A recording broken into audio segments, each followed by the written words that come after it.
Hey everyone, I'm so excited to have you guys join us. I am celebrity fashion photographer Kevin Michael Schmitz. I shoot major campaigns for Burberry and Giorgio Armani, and I'm also the TV director, executive producer, and host of the TV travel show Great Escapes that airs on CBS. So those of you guys who don't know me, you can take a look actually at my show, and I even have a new show coming out called Chateau DIY that I actually start filming here in about 2 months. At my 49-room 13th century palace in France. So if you guys have any interest in checking that kind of thing out, it's going to be really, really, really cool. And not only will it be a mind-blowing show that is going to be featuring myself as a host, but also I'm going to be featuring my 49-room palace in France, and we're going to be doing our July photographic workshop on location at the French Dream Castle, and we're going to be featuring the show. So anyways, today I wanted to discuss one of the most important facets of being a successful photographer, and that is overcoming rejection. Now, this is something that we all deal with, like literally all of us. We all deal with this issue, and it's something that so many photographers, when I was emailing this and marketing this webinar, I got a lot of responses from people that were like either almost like saying that I've never had rejection.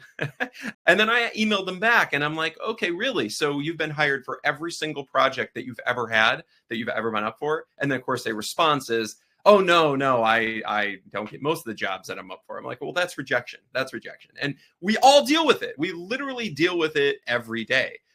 We deal with rejection as a normal aspect of everyday life as a photographer.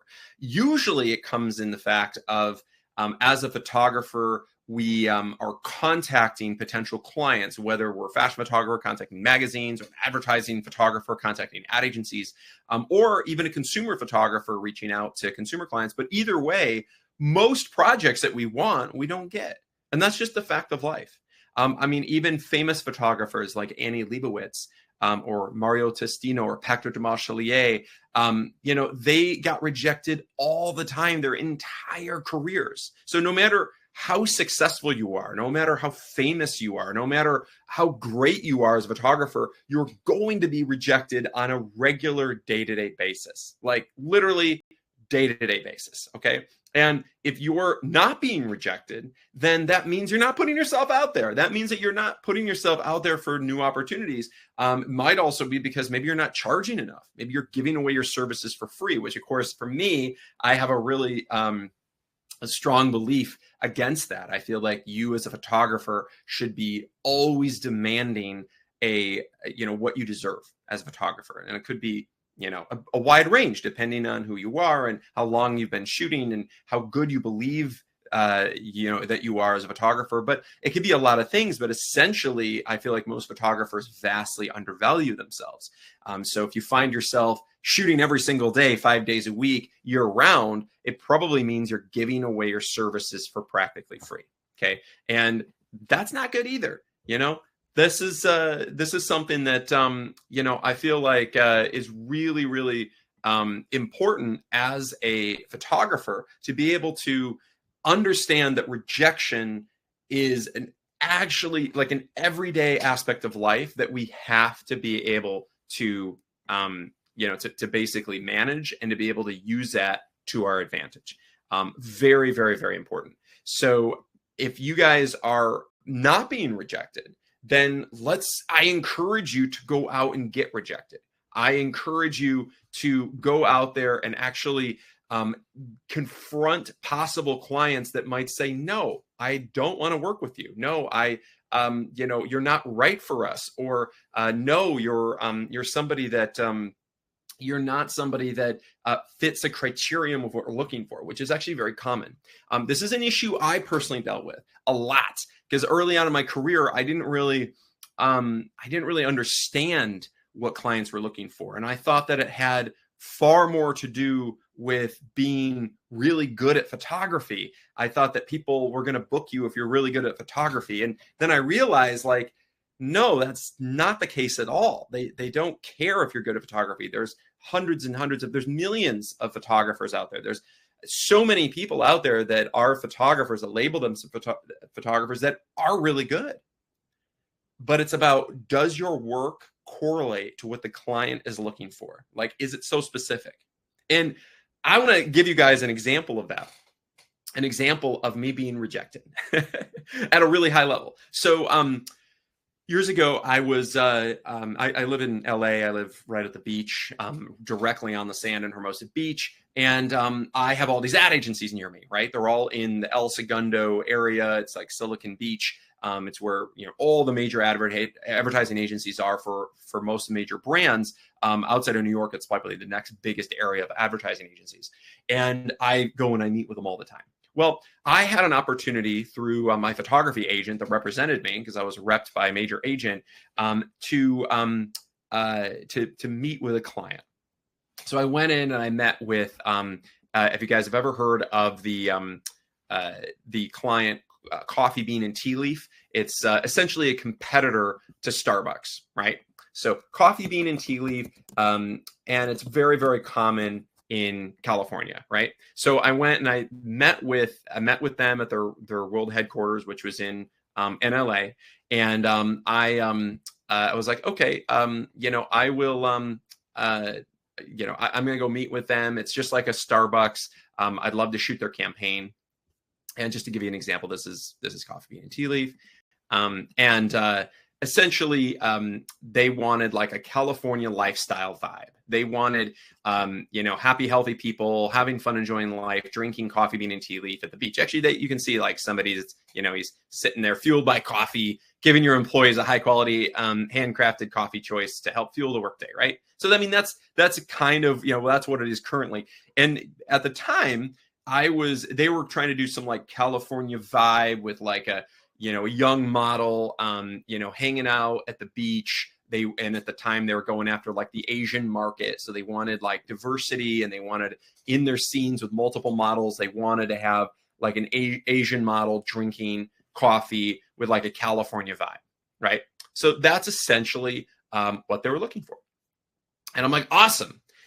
So when I went in to like essentially bid on the campaign, and I was like, okay, I'm going to bid on this campaign. I went in, I met with I brought my agent in. I brought in like this whole spread of like wine and cheese and crackers, and like this whole thing to like woo them. And this is what we typically do when we meet with big ad agencies. And we found out the budget. I think it was around $175,000 for the shoot. I think it was around a 2-day shoot, $175,000 for the production. And I even went out and I did almost kind of like a spec shoot of like essentially what they're looking for, which is really, I would say, going the extra mile, because that rarely ever happens. You would do something like that, you know? But I was doing a shoot anyways, and I was like, okay, I'm going to do something right in line with what we're looking for. Okay, it's like California vibe. I did this right in front of my house. This is in my front yard. And this, you know, so I had this Asian model, you know, very California vibes, got the skateboard and all this. And, you know, and at the time I was like, I just had, you know, I told my stylist to, you know, to go, oh yeah, let's just grab like a, you know, a coffee cup from somewhere or whatever. So the nearest one we had was like a Starbucks. So we used a Starbucks cup. I didn't land the job. I didn't land the job because in my like, you know, kind of like scoped out shoot, I shot it with a Starbucks cup instead of a coffee bean and tea leaf cup. I know that sounds ridiculous, but these people are so specific, and it's not like they were going to license this image anyways. It was just the fact that, you know, they're so literal that they literally want to see me do a spec shoot with the actual brand and do like, it can't be just a girl holding a coffee cup. It was like, it had to be a girl holding a coffee cup that happened to be coffee bean and tea leaf. So like, there's no imagination. And I need you guys to realize that like, this is what we're up against. You know, I mean, the amount of level of rejection, you know, even for somebody that they loved my work, they gave me the time of day. I went and met with their entire creative department with my agent. I spent hundreds of dollars on like a big spread for them. We, you know, built the relationship.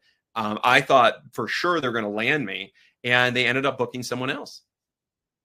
because I wasn't specific enough. So, I mean, that actually does happen. I know it sounds ridiculous, but it actually does happen on a regular basis. So you guys, like, we have to be specific, and we're going to deal with rejection all the time.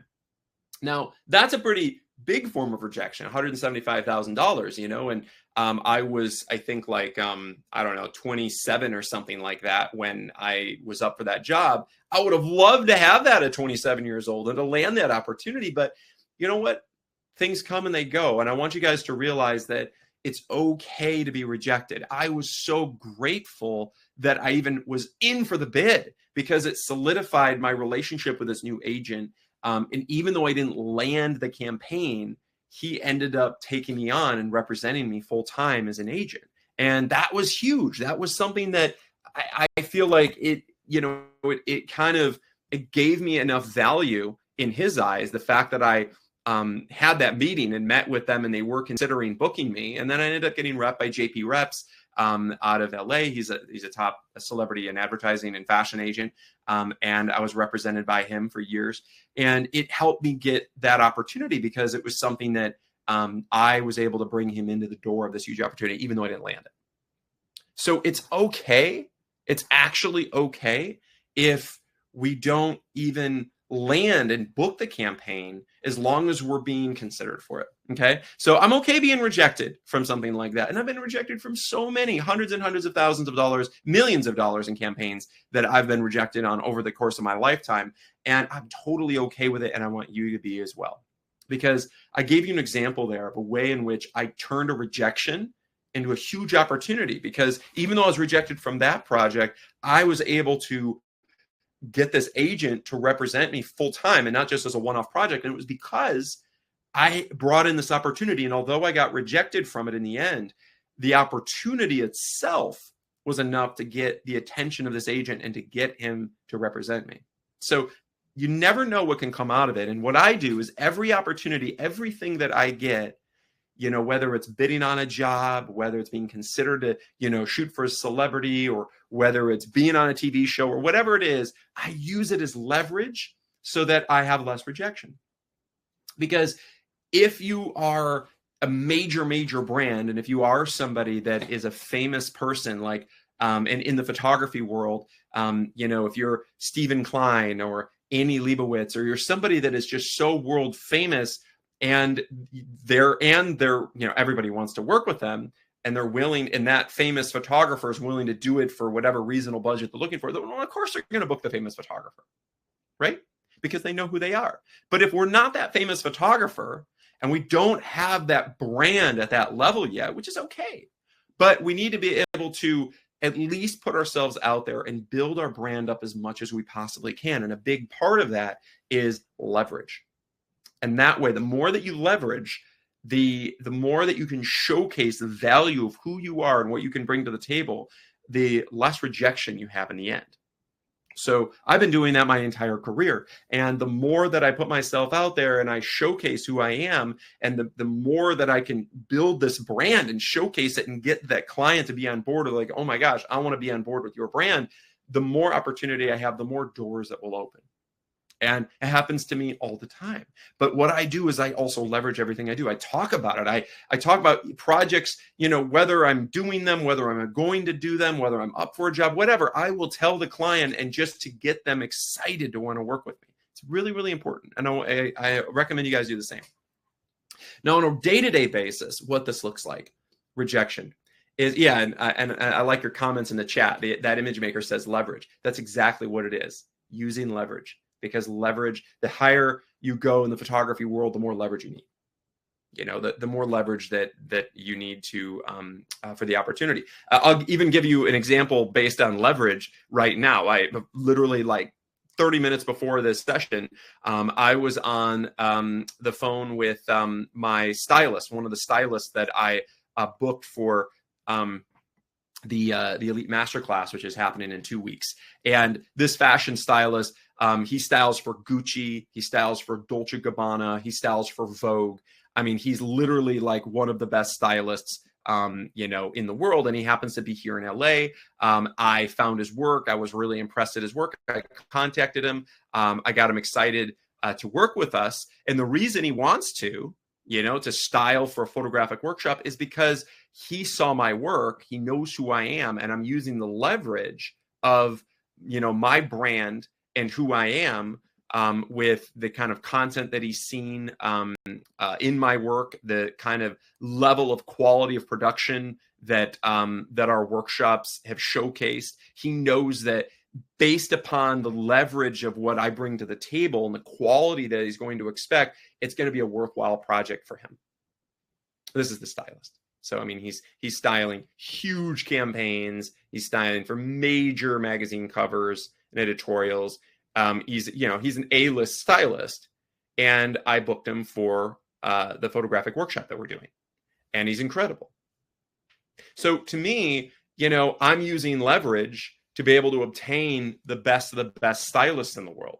I'm using leverage to obtain the best models in the world. I get to book models from Vogue and Vanity Fair and Harper's Bazaar because they want to work with me because of what I can showcase to them of the value that I can bring to the table. The fact that if, when I go to finalize our model casting and I'm looking for Vogue models, well, they ask me who's on your team. Okay, well, then I'm going to showcase, I work with this stylist that just did a Dolce & Gabbana campaign.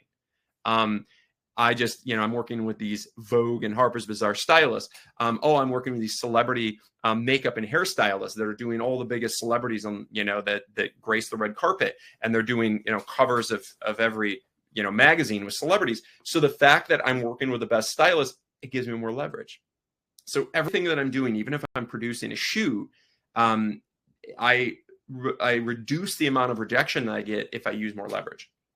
And that's something I encourage you guys to do. I think a lot of photographers forget that. Like you guys, for instance, those of you guys that are on here right now that have taken my workshops, you guys, we've been around for 16 years. We're the most elite photographic workshop in the world, bar none. And the photography workshop series, I mean, we're just an unbelievable experience where photographers will shoot the greatest images of their lifetime, right? So those of you who have attended these workshops, these are images from you guys, right? These are all shot at the photography workshop series. Most of these at the Elite Masterclass in LA, which we're doing in 2 weeks. The photographers that have attended this quality of what we see here, what we're looking at right here, this is A-list quality. This is Vogue quality. So the fact that you've worked with Vogue stylists, the fact that you've worked with top models that have graced the covers of Vogue and Harper's Bazaar, or they've been in Sports Illustrated or Victoria's Secret or guest campaigns, or whatever it is, that is leverage that you can use to book bigger jobs, to book better productions. So when you are going out and booking models on your own or stylists on your own, or you're producing shoots, getting insane locations to work with you, you want to showcase that, and you want to explain to the client or the production person that, hey, I've worked with these A-list people before. I'm at this high level.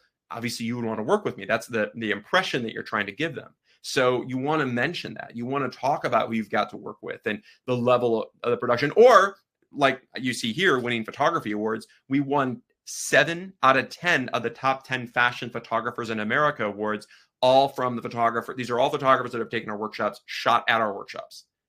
And these are all produced, art directed, and directed by me, but photographed by our attendees. And they all won these incredible awards. It just shows the value and the high level production. So when people see this, they get excited, and it gives you the kind of leverage to reduce rejection. Yeah. And Tim Kozlowski asked, well, that's all nice, but how do we get there to work with people like that? That's a great question. So you can do it the hard way, which is the way I did. So I'll tell you the hard way. The hard way is you are scrappy and you work from the bottom. And to give you an example, I mean, I literally started from the bottom. I started from nothing. I grew up in a village of 2,000 people with absolutely nothing. I had no money. I was broke as a joke. My parents were working class. I didn't have anything to my name. And on top of all of this, I went to college for photography. I then went to grad school for photography. I took out a huge amount of student debt. I had about $150,000 in debt. And I was, so like literally when I finally moved to Los Angeles, I was in the hole, $150,000. And I didn't have any job or day job or connection or relationship or family connection. I had nothing. And I didn't know anyone. So I just moved to LA, and I was like, this is it. Like I'm either gonna, make this all happen, or I'm gonna be on the streets. And by the way, I think there's a couple people that wanted to, like Shirley, that wanted to speak. I'd love for you, Shirley, just to ask questions in the chat for now. That'd be absolutely fantastic. We're also going to bring some panelists on later. But please just Shirley and anyone else that has questions, go ahead and ask them in the chat. So I started out with absolutely nothing, beyond nothing. I was in the negative. But the one thing I had tenacity. I had the drive because I wanted to succeed. I knew that starting my own photography business, just like any business, you've got a really high risk of failure. And just so you guys know, statistically, 9 out of 10 of small businesses fail in the first year. And we're all photographers, so we're all small businesses, right?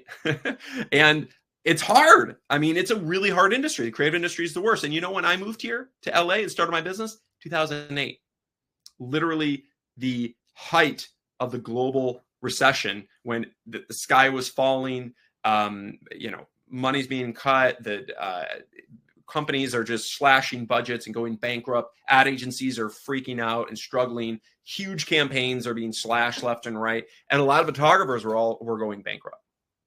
But you know what? I was still driven, and I had a mediocre student portfolio, but I was like, okay, let's do this the hard way. So what I did is I contacted every single styling agency in Los Angeles. I contacted every single modeling agency in Los Angeles, and I did everything I could to set up meetings with them. I went and I met with the styling agencies. I went in and met with the modeling agencies. I built relationships with them. They ended up liking me, and they liked what they saw. They started giving me some of their models, and then I started shooting with those, more new faces models, and trying to start from the very bottom. And then I also was able to convince stylists, which is probably the most important aspect, to work with me on like portfolio shoots and small scale editorials. So I did. And I started building, but it took me years. It took a tremendous amount of rejection.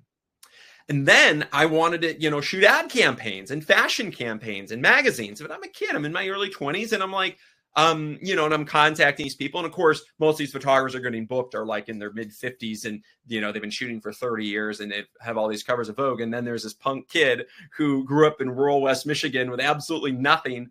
And then this portfolio that's more of like Los Angeles and more like, more new faces and stuff like that. So I had to get rejected a lot. So but what I would do is I would just take the database of agency access, and I started which is like the database of all the decision makers in the world that hire photographers, from ad agencies and creative directors, and art buyers at agencies, to in-house corporate direct, fashion magazines.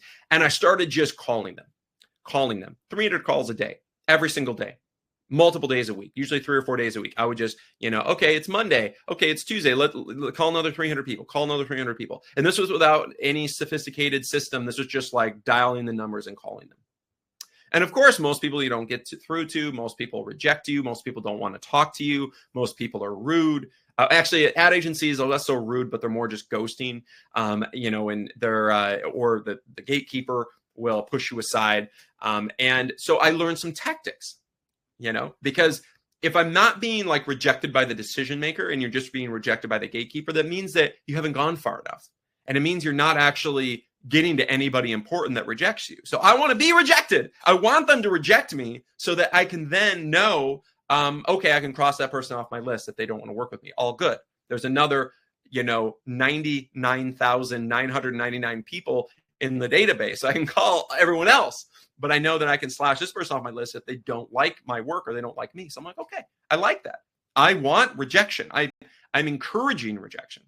I thrive on it. So that's what I'm looking for. So a few tactics for that.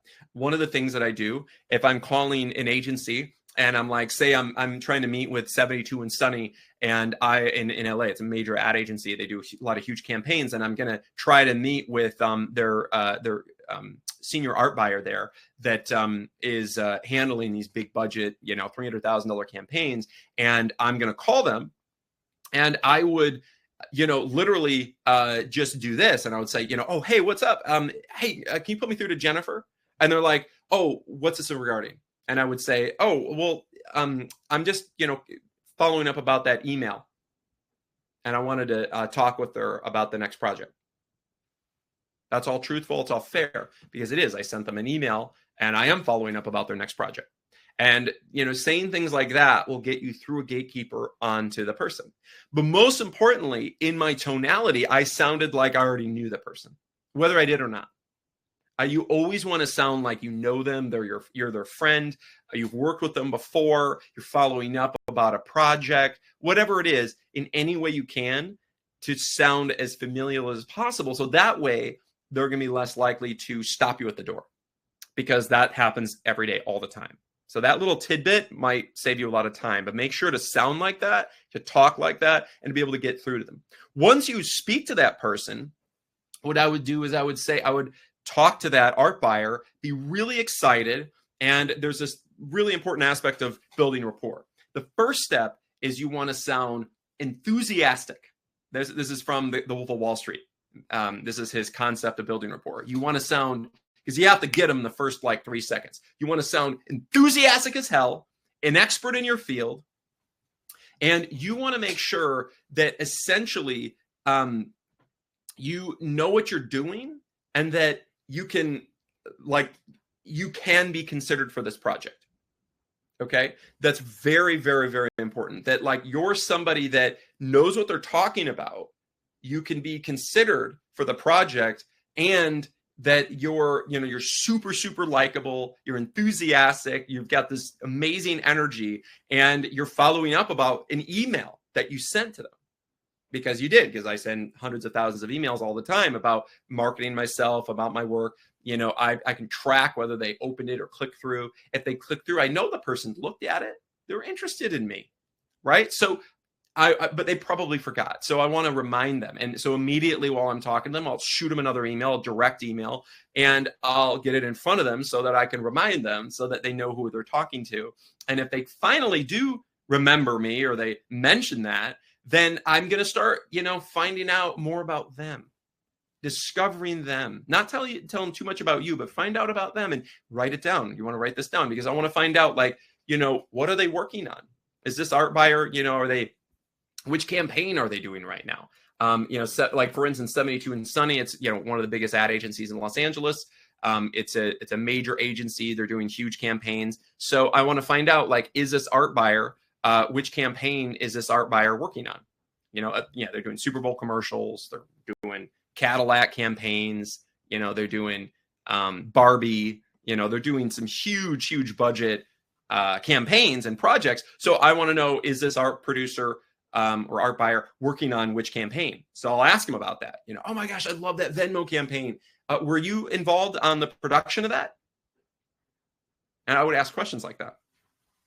Then you would want to find out, what they have coming up. Do you have any projects coming up? Because I think my work would be absolutely perfect, to shoot, the next, Call of Duty campaign, or the next, Minnesota Vikings campaign, or whatever. I would pick out a brand that I would want to work on, and I would find out, what, are you guys in the bidding process with photographers? And tell me, I would love to know, where you're at, because I'd love to throw my hat in the ring.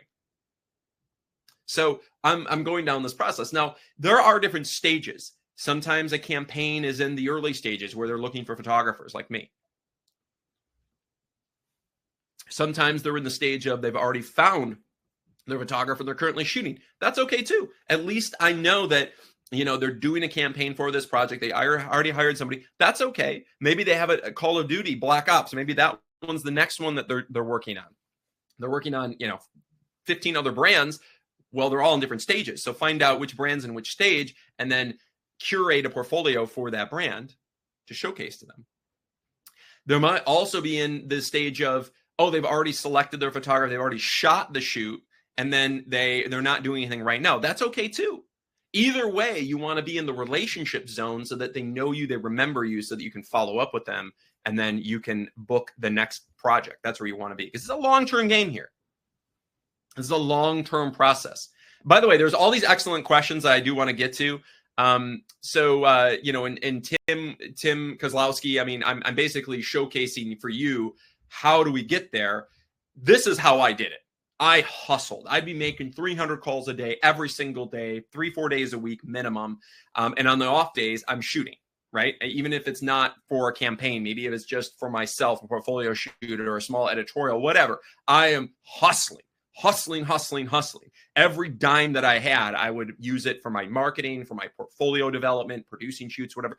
And most photographers, if you want to get that at that level and be able to shoot campaigns and shoot big fashion productions, stuff like that, typically, I would say that it takes, at least a decade, and it takes several $100,000 of investment into your productions, into your marketing, into your business.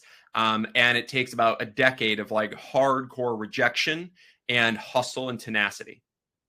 And that's just to get to the point where you could be considered for the huge projects.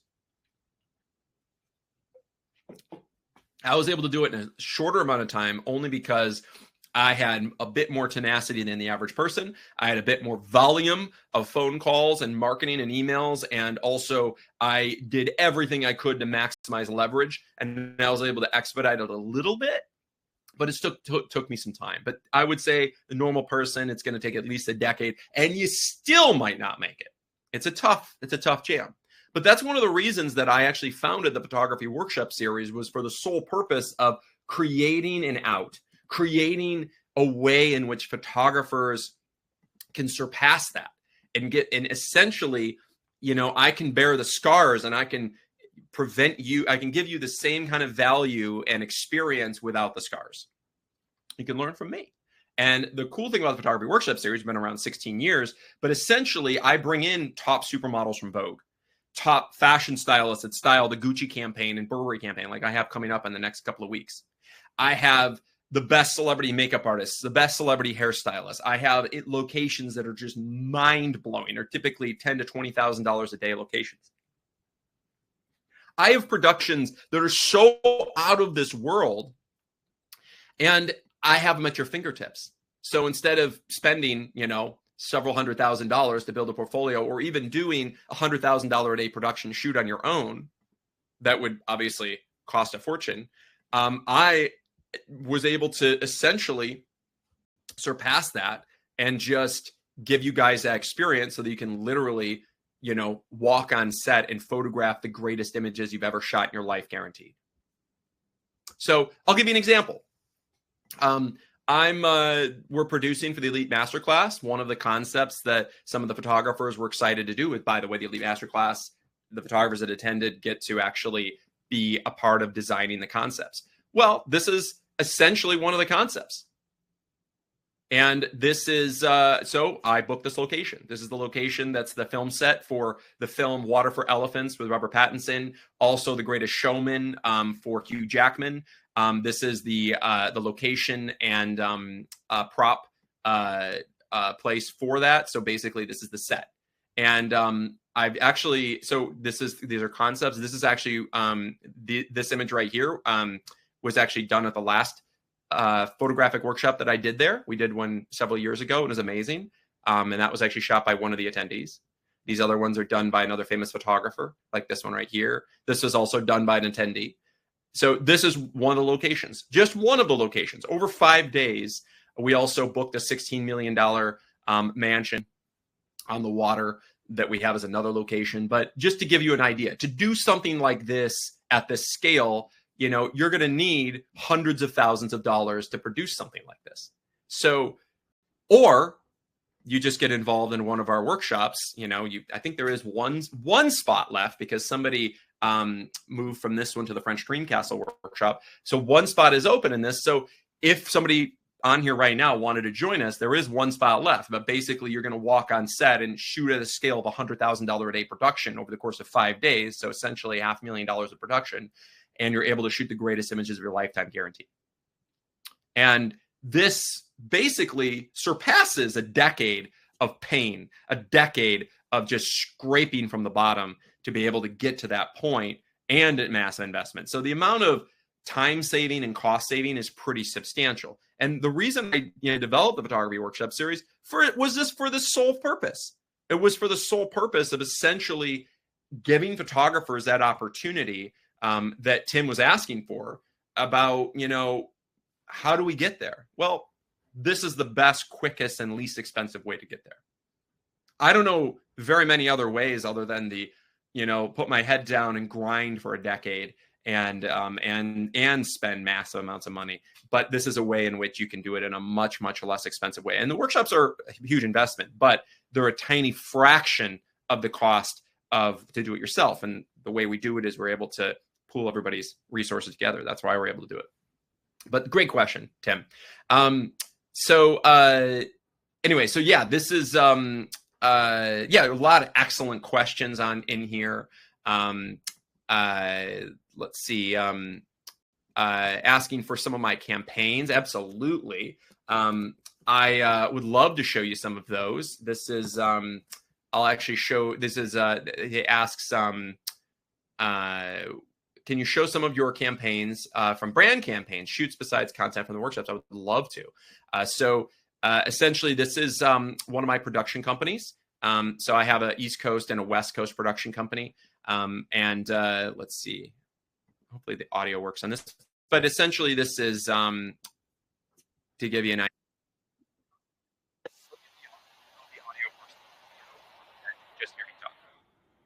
But anyway, so this is one of my video reels. This shows some of the brands we've worked with.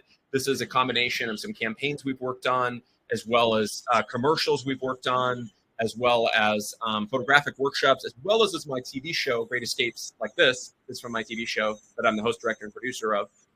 So it's kind of a combination of everything. So it gives you a lot of an idea of all the things I'm working on, from my television shows that airs on CBS on Saturdays to I have a new show coming out that I'm filming in the spring at my 49-room castle. And then also I shoot huge branding campaigns for clients, typically in the six-figure range. It's usually like $100,000 to $300,000 per shoot for the production. I also often handle the media buying and become like agency of record for campaigns, so that I do media buying, and I get media buying fees and usage and creative fees on top of that. So I go more in depth than that in our Photography University, if you guys are interested in learning more about that. But this gives you a bit of an idea of some of the campaigns and the major brands we've worked on, as well as celebrities we've worked with, as well as ad agencies we've worked with as well. So hopefully that answers your question, NW. Let's see. Eric G asks, Kevin, what's it take to go from the path of photographer to creative director? Well, that's a great question, Eric. I mean, a lot of times, to be honest, a lot of creative directors are failed photographers. So usually creative directors started out going to art school to be an artist or a photographer, and then they end up like taking the easy route of being a creative director, which is essentially just a paid salary position. So a lot of creative directors essentially wish they were real artists, like meaning like independent real artists. But instead, creative directors took a day job working for an ad agency, and essentially a lot of them are kind of like selling out, So I would say a lot of them really wish they were artists. A lot of them do it on the side. On a lot of them, you'll notice they'll have a lot of they'll have their own website or blog or whatever about their own creative work of what they're passionate about. Now, creative directors can come from the visual creative director, meaning they're creative director of commercials or photographic print campaigns, or they could also be creative directors where they came from copy, meaning they're writers. So they start out as copywriters. And they write the copy for ads, and then they moved up. So the writers tend to all want to be able to write novels and write, be a famous writer. And the creatives that came from illustrators or art directors. They generally wanted to be more visual artists. So you'll get a combination of that become creative directors in general. And then sometimes people just wanted to do it from the start, but I would say more times than that. So it's rare that somebody would transition to be from a photographer to a creative director. That being said, all photographers, in essence, are creative directors. I'm a creative director on all my shoots. All the vision that you see here. I have clients involved and they give their 2 cents, but the reason they're hiring me is for my creative visual, feeling. That's what they're essentially hiring. And I would say that more than anything else, photographers, for instance, and I also have creative directors and directors take our workshops, oftentimes, not just because they want to, take the workshops and learn, but they want to master creative direction and art direction. I would say that more than anything else, the photographers that take our workshops, that take a lot of our workshops, like Mike Wyatt, who's taken, 12, 13 workshops. They always tell me that the favorite thing that they get out of the workshops is the fact that they get the creative direction, the art direction. And I would say that that is one of my specialties is art direction, creative direction. Like this is the content from our Miami Beach program. All the nuanced art direction, creative direction. You're learning this as you go. All this content is shot at the workshop from attendees like you. Um, and then I'm there to basically help you along, make sure you're shooting the greatest content, not only greatest photographic content, but also video content as well.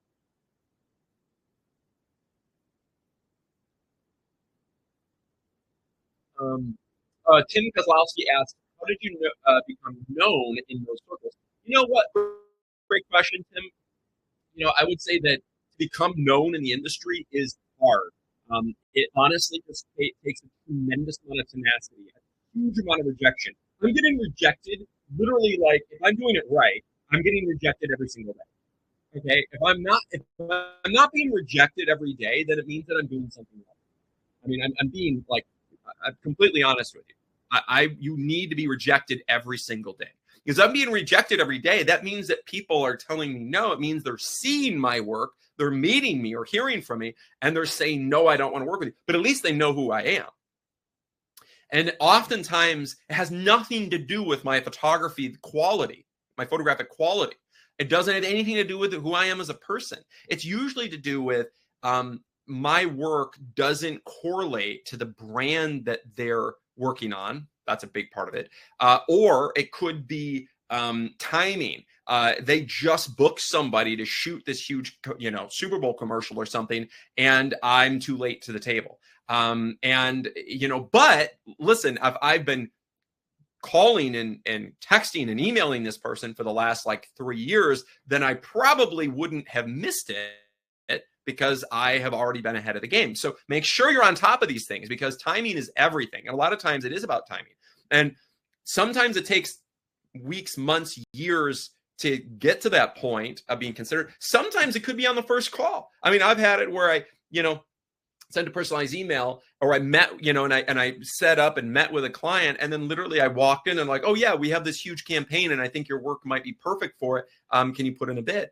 I've had that too, because timing, you never know. You don't know what their schedule is, and that's why I do encourage you guys to always ask their schedule. If you can ask and find out what their, creative schedule looks like, the production schedule, it really goes a long way with trying to figure out what's next. When do I need to follow up? Because I need to be in their timeline. And feel free to ask that. It's important.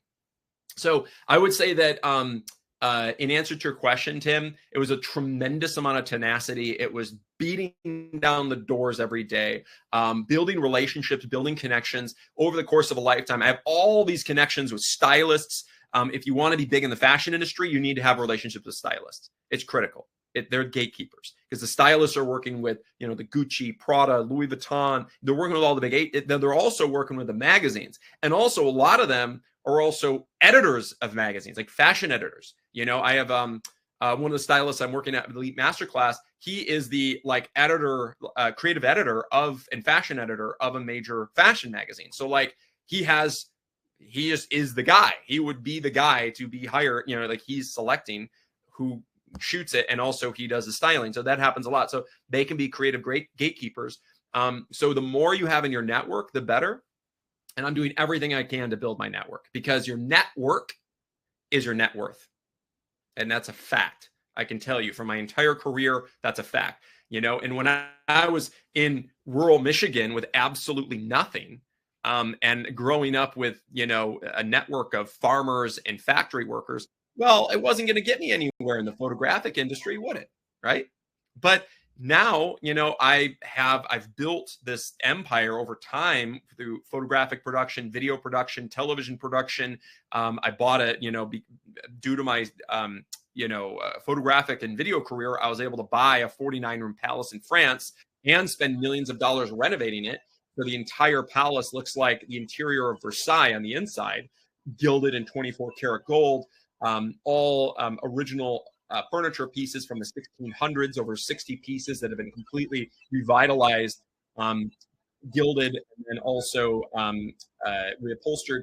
I have massive scale 24 karat gold. I mean, just unbelievable. I use this castle as more leverage. I invite important decision makers, important people, including creative directors and art buyers, to the castle. I invite important people that are major uh, business icons and leaders that are decision makers to the castle. I build my network not only in Europe but also in America by bringing important people to the castle, and it adds a lot of value. Also, I do a workshop there once a year. So I have one coming up in July, which is going to be absolutely spectacular. It's something that's going to be pretty life changing for so many photographers that are attending. And it's going to be part of a TV show that'll be airing globally, which is pretty exciting. So I'm using everything I possibly can to leverage, and then now I'm able to curate the circles by giving them amazing experiences and providing unbelievable venues like this, because I actually own a production location. I'm using it for major motion pictures.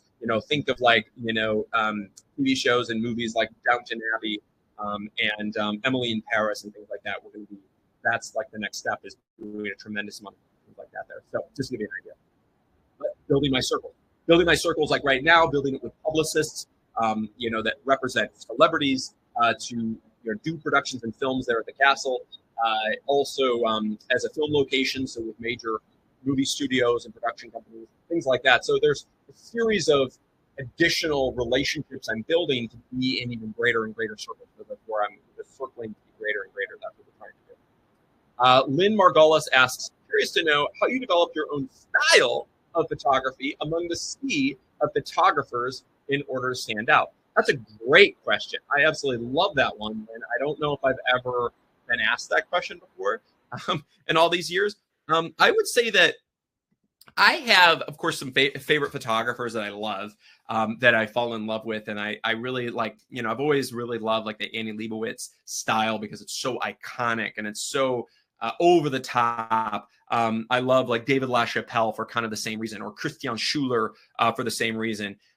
So there are some incredible photographers that I just fall in love with their work, and I just feel like their iconic look really intrigues me. So I kind of start with that as far as who I'm drawn to creatively. I'm like, okay, these are photographers that I'm in love with, but I want to take it to my own style. So I'm going to take it to my own type of feel, and I want to create something that is unique to me, that resonates with me, and that I don't just go with the trend. I think that's a difference between me and a lot of other photographers. The trends are shifting all the time. Like, for instance, there was a trend, I would say maybe this started about 10 years ago, but it was that like maybe 10, 15 years ago, but it was that Terry Richardson, like super raw, like the on-camera flash, it looks like it was not lit. It looks like it was poorly photographed. That was kind of the vibe that was like really in for a while. And that was the look. That was the style for a time in fashion. And, it was this kind of look. And I didn't like this look. I feel like it's almost like an insult to photography, in my opinion. I mean, some people like it, but, it just looks like it's, photography. We're always trying to make productions more and more incredible and beautifully lit and make it, I think like ethereal and spectacular and telling these incredible stories. And to me, this is just like an insult. To me, this is just like this raw, disgusting look that makes, as a photographer, it just is almost insulting. And that's just my own opinion. Everyone has their own, but I felt like this look was the antithesis of my look. And so I guess what I'm trying to say, in answer to your question, is I don't change my style based on the trend.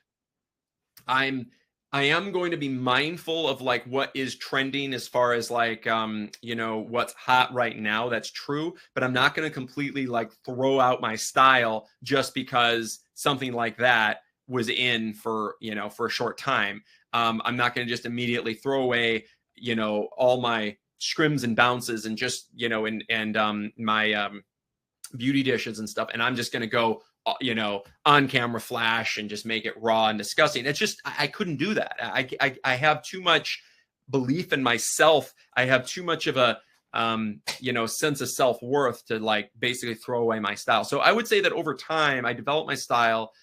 based on, I like quality. I like it being refined. I like a high level of taste. I like classy. I don't like the like super raw, super, almost like just looks like a, point and shoot camera. That's just not my style. So I have a certain look and a feel. And I would say that it resonates with me creatively. And I think that when I look at an image of mine that is like, I'll give you an example. This image embodies me. Everything about this. It's refined, it's clean, it's beautifully styled, beautifully lit. It's iconic. It's got this incredible inflated parachute. It's on a water studio on a platform. Every detail, and this is almost unretouched, by the way. This is almost unretouched. I mean, just really, really mild adjustments to the color. And other than that, it's almost unretouched out of camera. But an image like this, where it's so perfectly shot out of camera, to me, like, this embodies me. It just is my kind of sense of style that I've developed. And I feel, and when I see this image after I photographed it, it makes me feel really good. And it's something I can hang on a wall. But great question, Lynn. I love that. Scott Roman, good to see you, Scott. I have worked with you for years and years and years. I've probably worked with Scott now for 8 years, I would say, over the years. So good to see you, buddy. Kevin, I have heard how you got the first rep and that you've had 4 reps, but now why do you change reps? But not why I have changed reps. So did they move on from you, or you moved on from them, or something else? Yeah, Scott. So generally it would be me moving on from them. Generally, in the case of reps, there are different tiers of agents that represent photographers. If you guys want to know more about this, we get in depth about this at the Photographers University, which is essentially our 30-day accelerator. So on top of these in-person 5-day workshop experiences, we also have the Photographers University, which is essentially a 30-day accelerator on business mastery. We also have one on creative mastery. So, but the business mastery is the next one coming up. And it's going to be on photographic branding, building that brand, photographic marketing, and mastering your marketing, as well as using AI, as well as networking, connecting with people, how to handle rejection on a day-to-day basis, and then closing the deal, booking more clients, and making more money. This is a really tight group that we bring in. We give you regular coaching each week by our coaches. So you get coaching, direct one-on-one coaching. You get 3-hour sessions with me personally every week for 4 weeks. We then do, we have over 42 hours of content, recorded content as well, on business mastery for photographers. So if you guys are interested in that, write it, just write mastery in the chat. If you guys are interested in learning more about that, just write mastery in the chat, and we'll know. So anyway, in getting an agent, there are different tiers, and to find these tiers, I guess it's hard for you guys to know just without knowing the agencies, but you can kind of get a vibe of the tier of the agency just by looking up theagentlist.com. Theagentlist.com is a resource where you can find all the photography agents in the world that represent photographers, and it's in alphabetical order. So you can also search by location. So if I wanted to look up like Los Angeles, you can look up like all the agencies in Los Angeles, and it'll tell you.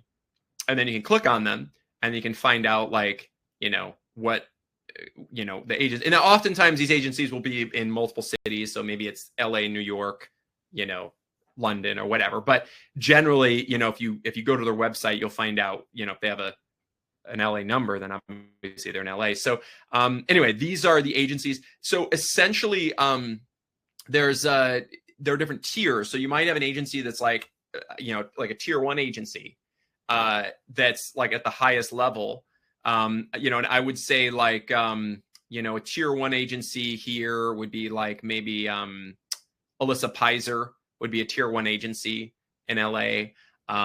Another one would be meaning like tier 1, meaning like a really, really, really high level agency that works with like only the best of the best. I would say like CLM would probably be another tier 1 agency, major agency in LA. So these would be like A-list agencies, like tier 1s. And then there's tier 2s, which are like kind of the next one down. So tier 1s are usually only going to work with like the most famous photographers, they're the rep, like, they'll work with photographers that are, at the very, very, very top of the industry.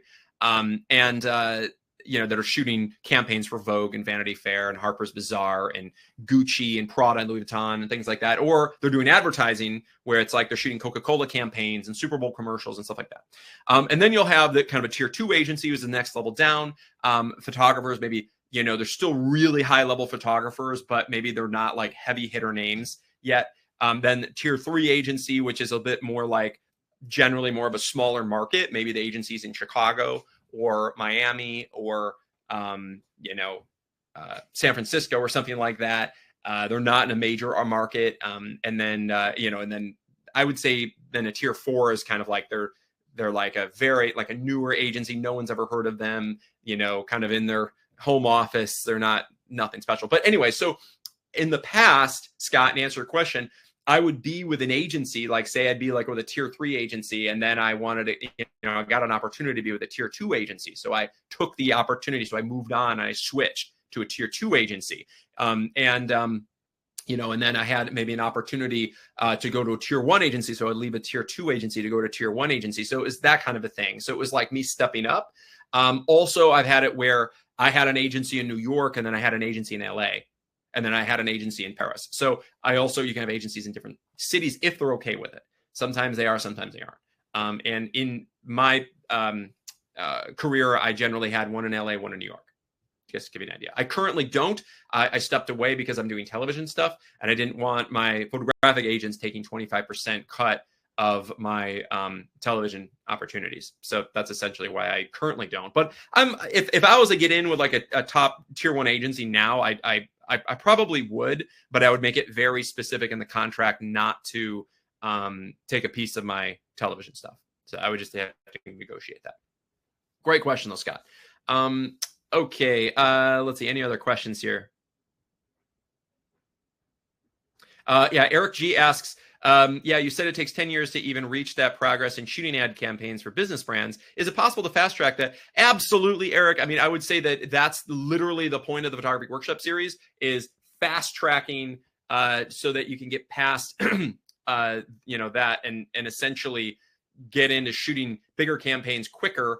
And I'll give you an example. Like there's a guy, Stephen Paul, that I started working with. He might be on this right now. This one's a great photographer.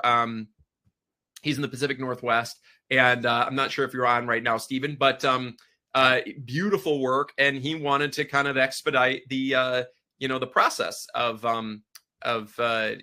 landing bigger campaigns sooner. He attended multiple of our workshops last year, both in Newport Beach and Miami, and just shot mind blowing content. These are all shot at the workshops. The video, because you're not only going to shoot the greatest video of your lifetime, photographs of your lifetime, but the greatest video of your lifetime too, with top A-list models. We shot at this unbelievable, like $18 million mansion. Ended up selling because of the video we shot. It was like a mood film for the workshop, but they used it as a mood film to sell the house, and they had a record sale of like $18.3 million. It was like the highest selling house in Laguna Beach, east of PCH. So anyway, this is a way to fast track it, to shoot content like this, because if you have content like this, your chances of landing bigger opportunities go, it's like you're literally catapulting yourself to the top. So you're going to save not only a huge amount of money in production costs because you pull together the other photographers taking the workshops, but also you fast track your career with this high level production, and you're able to essentially have all these relationships instantaneously, because now you're going to have my connections. I bring you into my world, and that's a whole part of this, so that you can now work with all my best hair, makeup, wardrobe, models, everybody. So it's basically getting into my network and my circle, and that I've built over my entire career. So hopefully we see you at the next one. Let's see. Eric also asked, is it also normal for creative directors to just have other photographers, videographers do the work while the creative directors manage the creativity behind the scene? Yes. So if you're working with a creative director from an ad agency, they're obviously they're doing the work. They're hiring you to do all the work, but the creative director usually comes up with all the concepts. So you're just there to execute their concept. So essentially, they come up with these ideas, they design a creative brief, they send me the creative brief, and then I am then now trying to produce the shoot and execute their creative brief. So it's their vision, and then you're executing it into reality for a campaign. That's usually how it works. Now, there are circumstances where I am developing the creative brief for the client, and that's where it's not with an ad agency. That's where it's like client direct. So there are plenty of those opportunities where where I'm essentially coming up with the creative brief, and then I pitch the creative brief to the client. I get the client to agree, and then we shoot the campaign.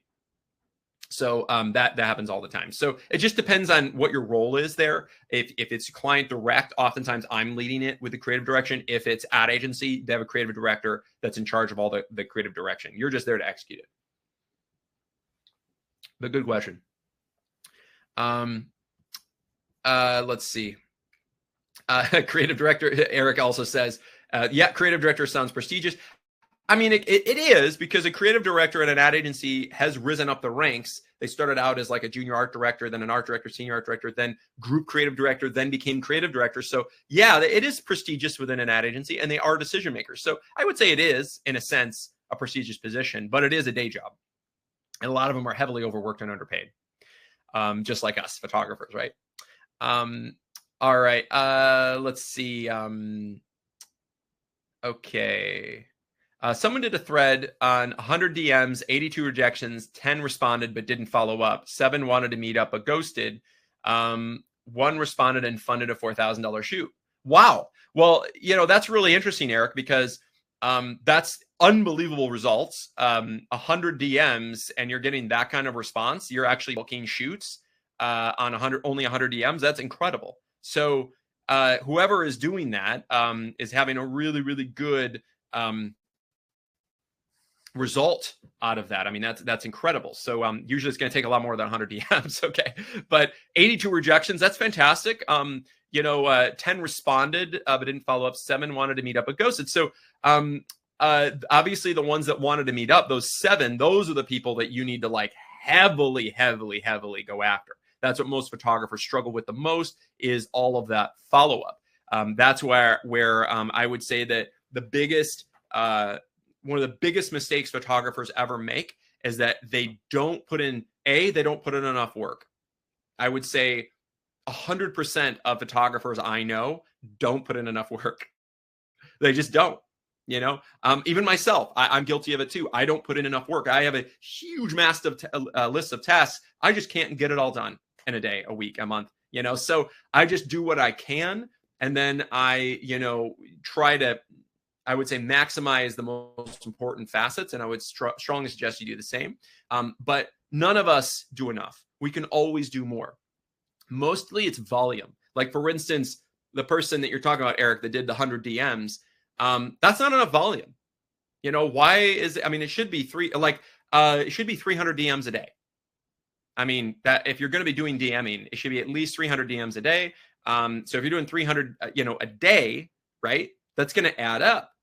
If, you're doing 300 a day and you do 5 days a week, you're talking some serious 1,500 DMs that you've approached people. Of those, I mean, if that's your ratio, and if you're basically based on that ratio, you're going to be booking a lot of shoots. I mean, if you can get those same numbers, you can calculate the same numbers, you're talking about some serious, I mean, that's essentially, as you're saying, 100 DMs equals 1 shoot.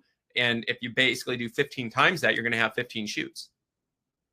So, I mean, it's just a volume game. And if you're having that great of a return on that kind of time investment, then you're doing something really right. So whoever's doing that is doing a great job. I recommend copy their procedure, their what they're doing and their format, and make sure you have a really strong brand, which obviously we can help you with that, and then keep doing that. But that's a really, really good result from that client. Now, hopefully they can book more than, a higher funded shoot than $4,000 a shoot. I mean, obviously you want more per shoot. For me, I don't ever pick up my camera for under 30,000. Typically the shoots are 6 figures. And so for me, I wouldn't do a shoot like that, but I would pass it on to one of my photographers that has taken my workshops. So let's see, Soren Bjornsson. Okay. We live in an oversaturated sea of mediocrity, but at its core, a true creative director doesn't apply to your description. I'm not really sure what you're talking about, Soren, in regards to that.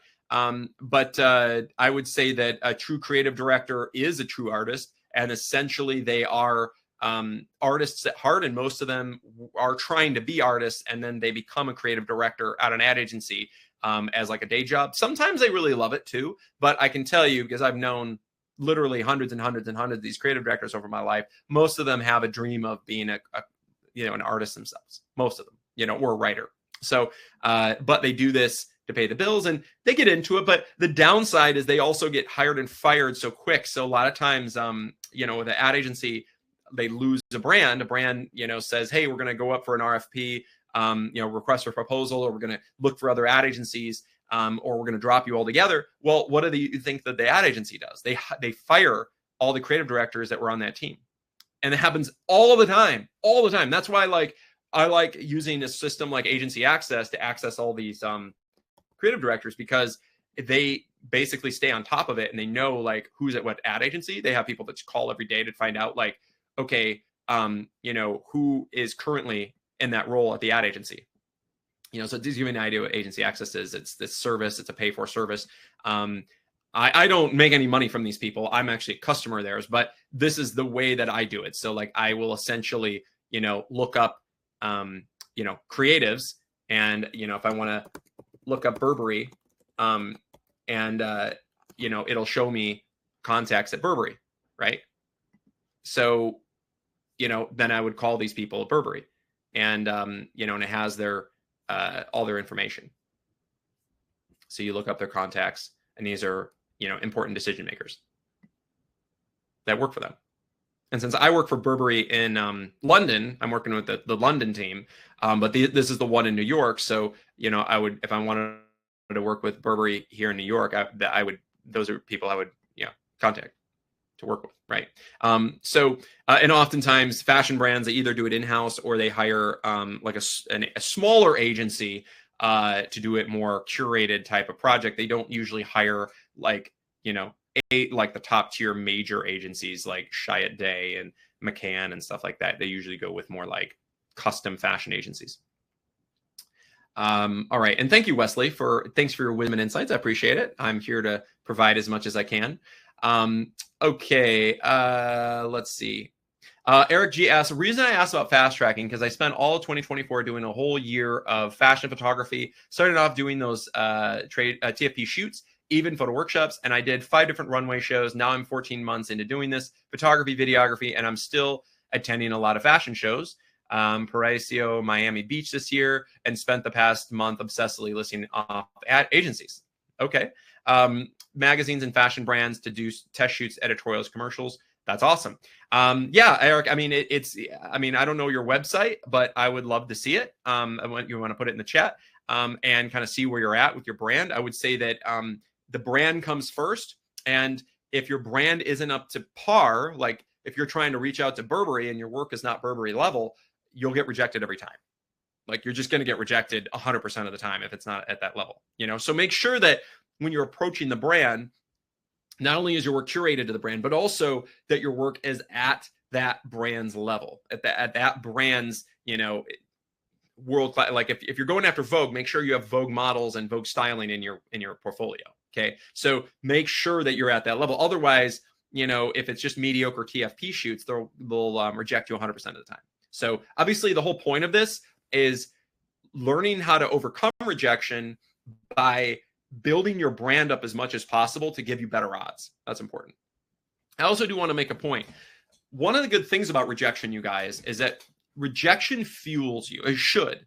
Oftentimes photographers they get butthurt about it. It can hurt their ego because it's like your photography is your baby and you don't want to be rejected because your photography, you have so much invested in it. But you got to remember that your photography is a product you're selling. You are a product. You're a product / service that you are selling to them to book you. So you need to view yourself as such. And does the product and service fit what the client is looking for? It's not necessarily like, do they like you? Are you a good person or not? And, is your your amazing creative work, is it good or not? That's not really what it comes down to most of the time. In fact, even when we're talking about going after Burberry and not having Burberry level work, well, maybe it's because it has nothing to do with your photography. Maybe you're a Burberry level photographer, but you've never been able to shoot supermodels before, or you've never had celebrity stylists before. So no matter how good you are at lighting and photography or whatever, you don't have the right production to your fingertips. Well, that's a problem, right? So it isn't really about necessarily your quality of who you are as a photographer. More than that, it's about your quality of the production that you're presenting. And that ends up becoming a lot more important. So if the quality of your production is unbelievable, then they can't say no. I mean, I'll give you an example. There's an amazing photographer that I get to work with named Felinda Roy.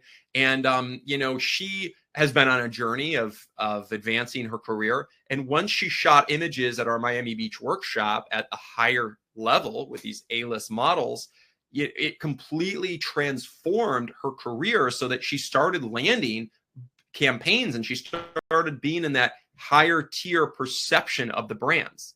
And she was going after more of the lifestyle vibe, and it was working really, really well for her because she built a brand so that the rejection, she's still getting rejection every day, but there will be people that say yes. So you want to put yourself in that position. And for me personally, when I first started my career and I was making 300 calls a day, every single day, multiple days a week, I would get rejection all day, but I would use it to fuel me. And I would try to find out why they're rejecting me. I would ask and I would find out. And if I didn't land a campaign, I would ask, well, oh, okay, no, totally understand. Totally cool.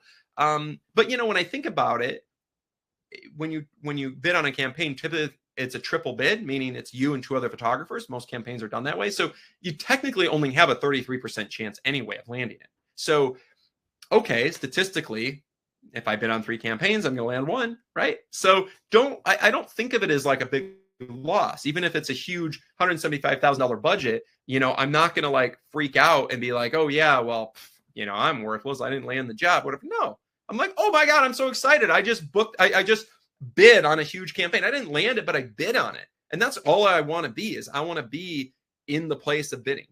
And then I'm going to have a much better chance of landing it. But if you're not in that position to bid on a campaign, then you're just nowhere. So we need to get you in that position. That's actually why it's one of the most important things that we do with the Photographers University is we prepare you to bid on campaigns. We show you how to do it. We help you. We do every step of the way to help guide you along the way.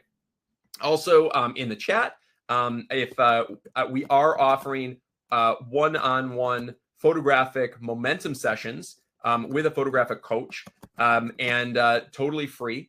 Just so you guys know, a photographic consultant, they charge, a couple $100 an hour to do coaching for photographers and guidance. And I'm offering this for free for you with my team of some of the most incredible coaches in the photographic industry. In fact, I'm going to bring on one of them as a panelist today to talk with you as well. And you can get on one-on-one, no strings attached, no expectation, for them to help guide you with mastering of rejection, mastering your marketing, your business, how to brand yourself, all these things we can go over. And we're offering it as a free session to jump on and do that because it's something that we really recommend. If you're a photographer that's done one of these before or has enrolled in a workshop before, we also recommend you do it to kind of, kick you into gear for 2025 and what's next. So I put it in the chat. Please go ahead and click on that. And especially you guys that are commenting a lot, like Eric G, make sure to, to click on that and to, to make sure that you set up a session. Same with Eric Bird and Tim, all really, really, really valuable. Okay, so these are all really great questions. I'm in love with these questions. Keep them coming. I really appreciate it.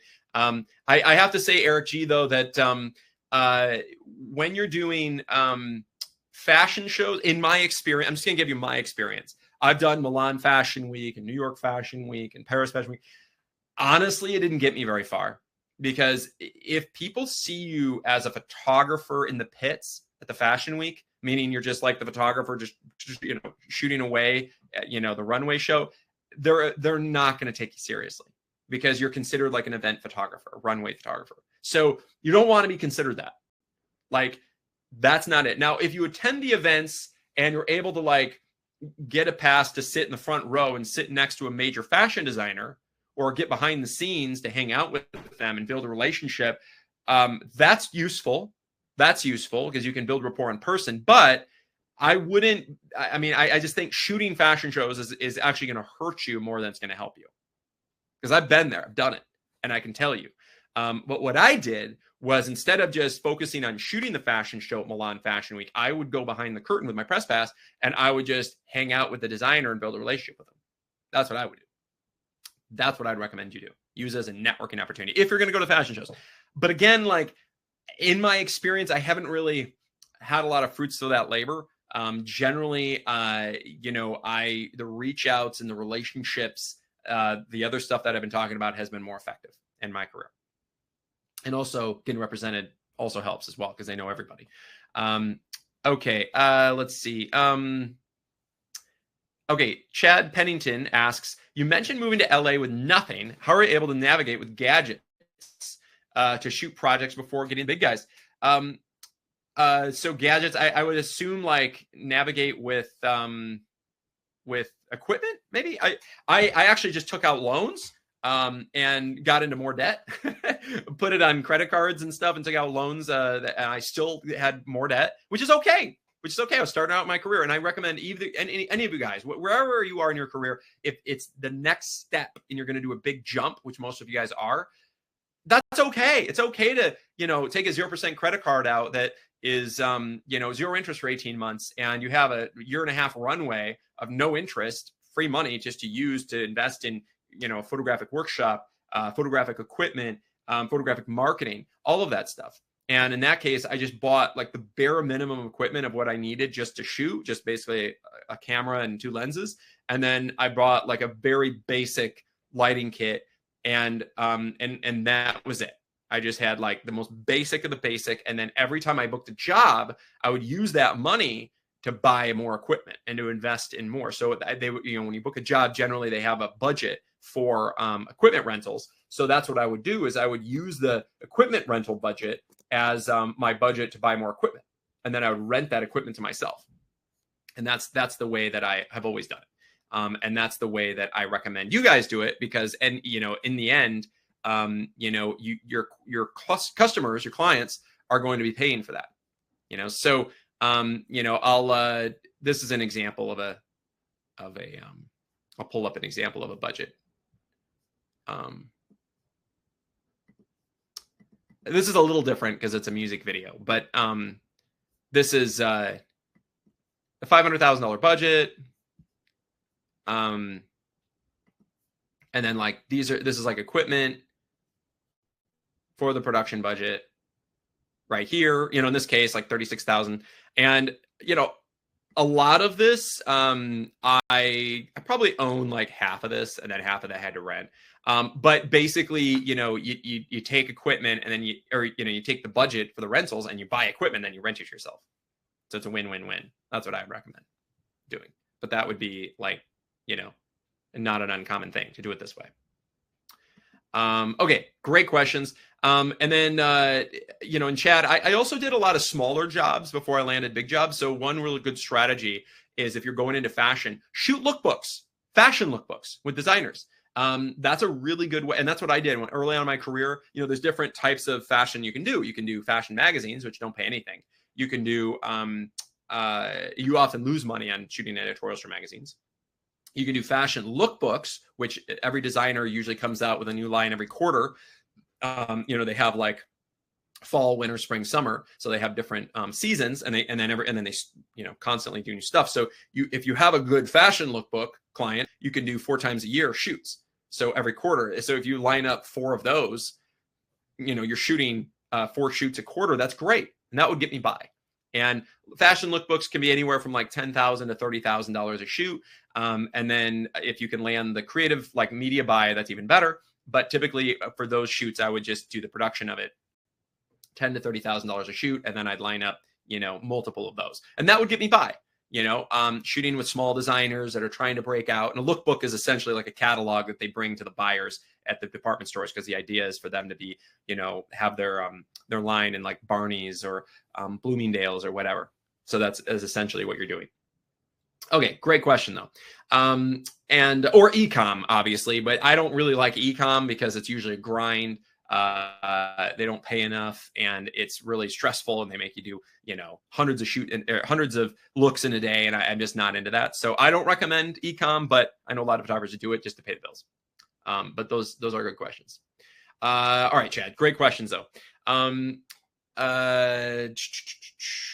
Yeah, so Soren was saying to Eric, I respond to this to me based on creative directors or failed photographers. I would say that not necessarily like failed photographers per se, but like they're artists that aren't doing art as their full-time profession, and they're a creative director because of that. Most of them. I mean, I went to art school, so I'm telling you the actual reality of it. I did my MFA to be a professor of photography, and I went to school. I actually went into the courses with creative directors too, but a lot of them were artists, and they're now decided to do this as like a profession because it's harder to make a living as a painter or a illustrator or a photographer than just get the day job as a creative director. But that is very common because you also have to be a business owner, and it's hard. It's a tough industry.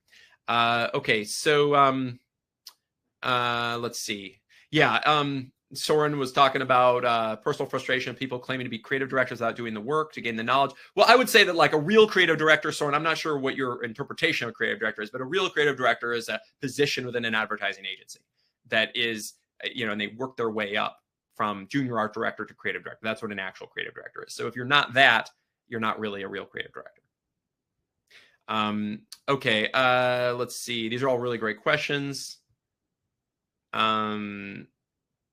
Okay, and Eric is talking about shooting cinematography. That's awesome. I do a ton of that myself. I mean, obviously, I'm a TV director of the show Great Escapes that airs on CBS. So if you guys are interested in seeing that, it's still airing in syndication. But so it's basically a travel show where I go to the most ultra luxury destinations in the world. So this is a little bit of an idea. And then also I have the new show Chateau DIY that I'm going to be filming at my castle in France, which is really exciting. So, okay, these are all excellent questions, though. All right.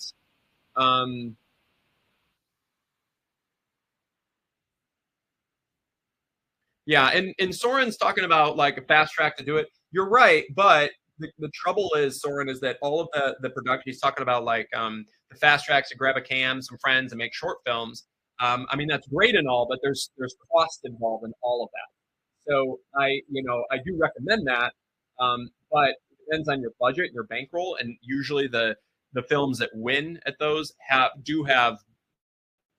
budgets, and those it does cost money to to produce any sort of film or short film or mock commercial or anything like that. That's one of the coolest things about the Photography Workshop Series is that we give you an opportunity to shoot that kind of content at that world-class level with A-list models and production that would normally cost hundreds of thousands of dollars, but you get to do it as part of the workshop, which is huge. Vita's asking about any advice on usage fees and licensing. Great question. I do a tremendous amount of speaking about this specific topic. This is a very, very important topic, and it is something that is involved in the bidding process, and it is something that I get really involved with during the Photography University. We actually have an entire segment of it that gets into usage, but just to give you an idea, so this I'm going to show you some usage right here. So essentially, this was a campaign. It was for basically, I do a lot of not only photographic shoots, but also like commercials. So this was one where it was not only photographic, but it was also a commercial. And this one was for social media. And then with the option for national broadcast usage. So this one, now this is an interesting one because this has the details of the media buys. And this was essentially what they were paying for in the initial usage was for the media buy for the, I believe it was just for the social. And so basically I'm charging them a creative fee on this. So you can do either creative fee only, or like a photographer / creative fee plus usage, or you can roll it all into one. So in this case, what I did was I gave them the broadcast commercial video creative fee was 60,000, and then of course I included, and then the editing 14,400. Most of that was profit because my editor only charges a few grand. So I sat with the editor and I paid myself most of that budget. So, anyway, but of that creative, the creative fee based on the usage of social. And then what we did is the overall budget, just to give you an idea, this 194,340 was the overall budget. But here's the magical thing. And this is why it's so important, guys, to be calling up people and getting rejected every single day. Because what I did was in the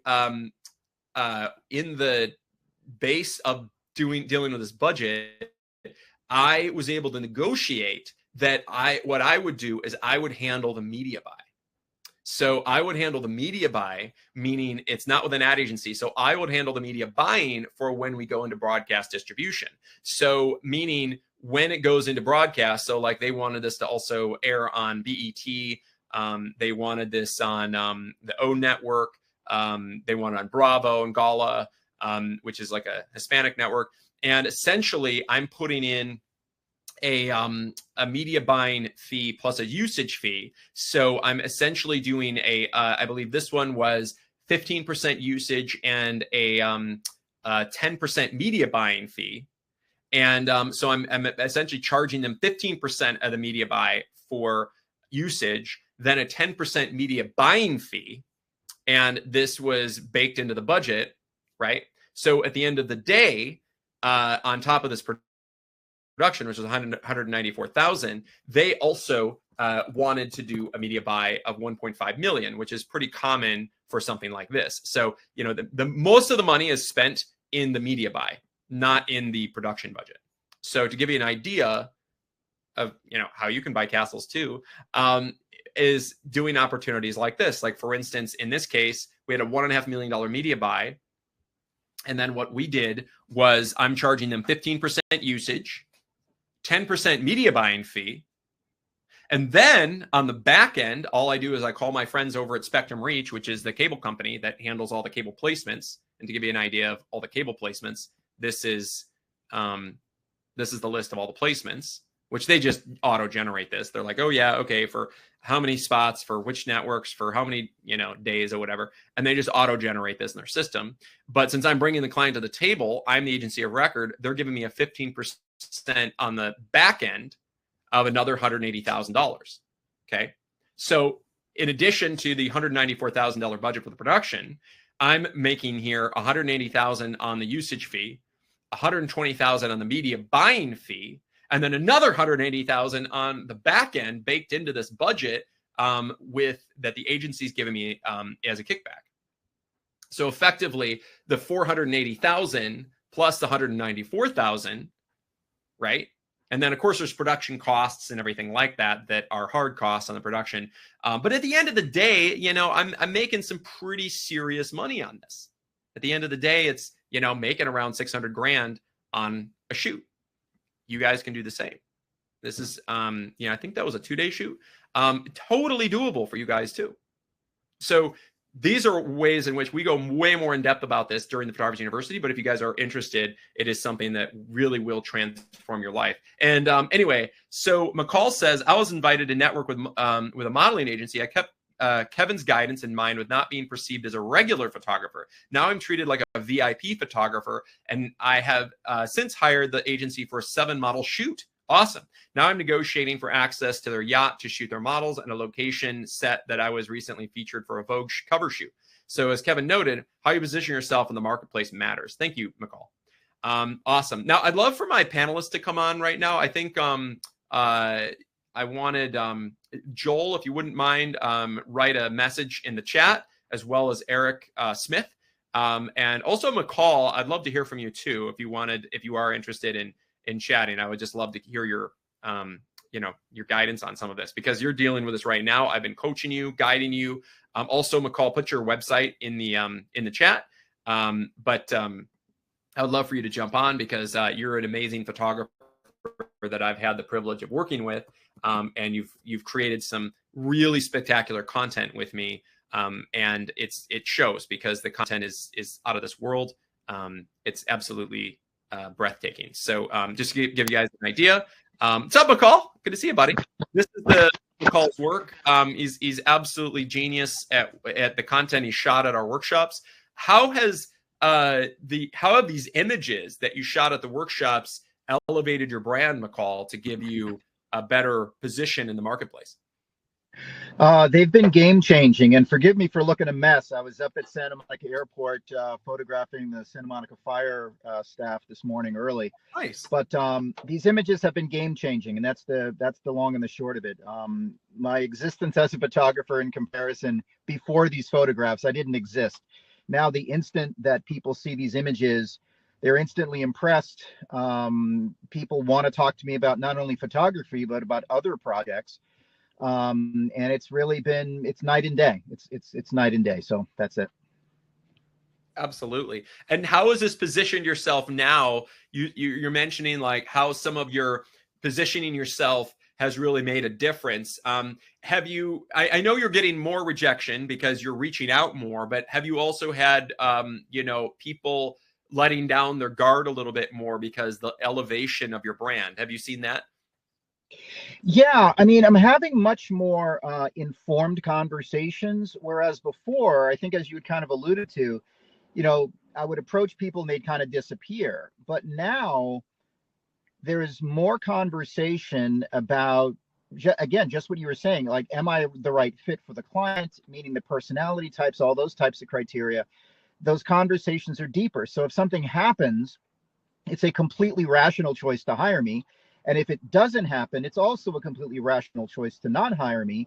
But I'm also crystal clear on why it didn't happen. It could be timing. It could be that I don't have the right look, with the images, but at least I'm clear on what it is. And I have a pathway to improving it if possible, or just getting to know that team better. In many cases, they want to hire, teams that they already know. I missed out on a couple of jobs because the people that were close to them, they either had already worked with or were closer to the leaders. And I was like a third degree away from that. But I got to meet them, and I'm in conversation with negotiating with, for projects now. So, and a lot of it gets down to your what you say about the marketing and how to position ourselves. The images, I can say, worth 5 or 10% of the whole effort, in all fairness. But having them is crucial. But when I remember the things that you and Eric have been saying about positioning and how I present myself and what I present, and I add that to my own advertising background and also my knowledge about how to tell the story that the client needs, all those things have worked together. And the images, it's not, there's no comparison to where I was before I took the Photographer's Workshop series. Oh, I love it. That's awesome. Well, fantastic. I appreciate that. McCall, you're in a position now where you've got this unbelievable brand you've started. Now we just got to add to it, and so that you're more of a national brand, because right now it looks like you're more of a Miami brand, which is awesome. Yep. But I would like this because you're in LA, so we need more content there. But also I want to see you getting rejected every single day, like every day, making calls, getting rejected every single day, because now you've got such great work that you're going to have more acceptance, less rejection, and at least people know who you are, which is the most important thing. Everyone needs to know in LA who the great McCall Jones is. Yeah. If I can, it's been a journey, because the infrastructure that's needed to do this level of marketing with 500 or 1,000 or 2,000 a day or week, that's been new for me, and it's taken me a while to get set up for it, to download the lists. I got booted out of Constant Contact because they only take on already approved emails. They don't do like blind emailing. So that's been part of that journey. So when I get a bigger list of people that already know me, then I'll go back to constant contact, that kind of stuff. But it's been growing, and it's been a learning experience. And I'm grateful for the guidance that you guys and you and your team have provided. So it's been stuff that I've been, somebody mentioned the TFP route. I did that for a while. Just as you pointed out, Kevin, it basically got me nowhere. I learned how to shoot. I learned how to use my cameras and my lenses and take on challenging situations, but I never really got any images that I could actually call genuine portfolio pieces. Now I have world-class models. Now I have global brands, in the portfolio. And, I can say, yeah, this model ended up in Vogue, a few months ago. And that matters to people because that's the league that I'm now traversing in. I just had one of my biggest meetings of all time. No, I'm sorry. I take that back. It was legitimately the biggest meeting I have ever had this week. And it's with a gentleman who, for example, pursues sponsorships for Formula One teams. I mean, this is the kind of circle that this guy floats in. And he loved my proposal. So that's something else I'm climbing up the tree. But again, the base of it is these images. The base of it is the position that you've put, that you've enabled me to put myself in to be able to market myself. So you're saying that these unbelievable images that you shot at the workshop are giving you huge opportunities to do the biggest campaigns of your life. Absolutely massive. And I'm just chomping at the bit to do the next course. And I'm working through clients now and building all that up. And I'll be back as soon as I can be back. Awesome. Well, I can't wait to see you, buddy. It's going to be awesome. Well, thank you so much for jumping on. I really appreciate it, McCall, and keep up getting rejected because that's what this is all about. Yeah. Thank you. Good to see you. And I'll tell you all about the rejections. It'll be great. I can't wait. And Eric, your coach, will definitely be coaching you through all of that. And I can't wait to see you. All right. Very Thank you cool. so much, Thanks. McCall. Good to see you, Eric. Thanks. Cheers. Bye-bye. Cool. All right. Well, that is awesome. And obviously his work is absolutely stunning. I mean, this stuff is just absolutely mind blowing. McCall is a great guy. And he's doing the effort. He's putting in the work, which is what it takes, which is definitely what it takes. And anyway, so I would love Joel Mora to also jump on, just write a comment with your website, Joel, in the chat. Also, I'm going to bring on the great Eric Smith. And yes, we do have a lot of Erics on. I know there's been 3 different Erics that have been messaging back and forth on here. So that's awesome. That's a popular name. Really excellent questions, you guys. I actually love this. Hopefully I can be of value. But I want you guys being rejected every single day. And listen, if you are not being rejected, you are not working hard enough. You are not putting yourself out there. It just takes volume.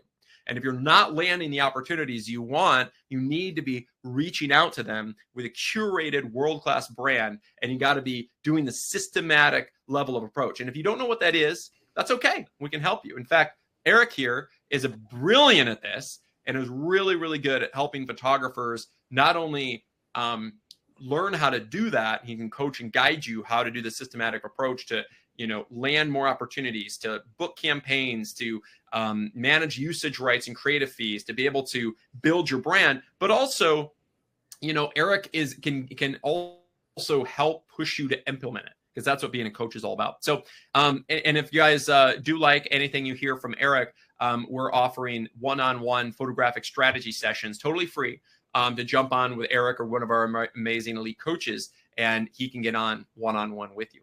So anyway, Eric, great to see you, buddy. And also, I know, Eric, you've had the opportunity to come to the French Dream Castle with me, which is awesome. You're at the last Elite Masterclass in LA. You're coming to the next one.